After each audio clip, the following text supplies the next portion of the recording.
பிதா சுதன் பரிசுத்த ஆவியின் பெயராலே ஆமென். நற்செய்தி வாசகம். புனித மார்க் எழுதிய நற்செய்தியிலிருந்து வாசகம். அதிகாரம் 8, இறை வார்த்தைகள் 22 முதல் 26 முடிய. பெத்சாய்தாவில் பார்வையற்ற ஒருவர் நலமடைதல்.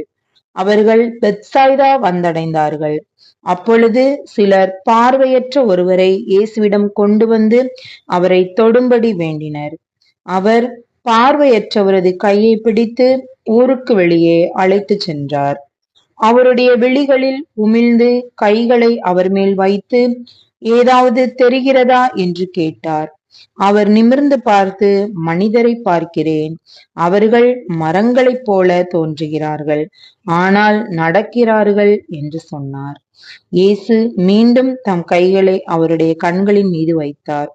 அப்போது அவர் நலமடைந்து முழு பார்வை பெற்று அனைத்தையும் தெளிவாக கண்டார்.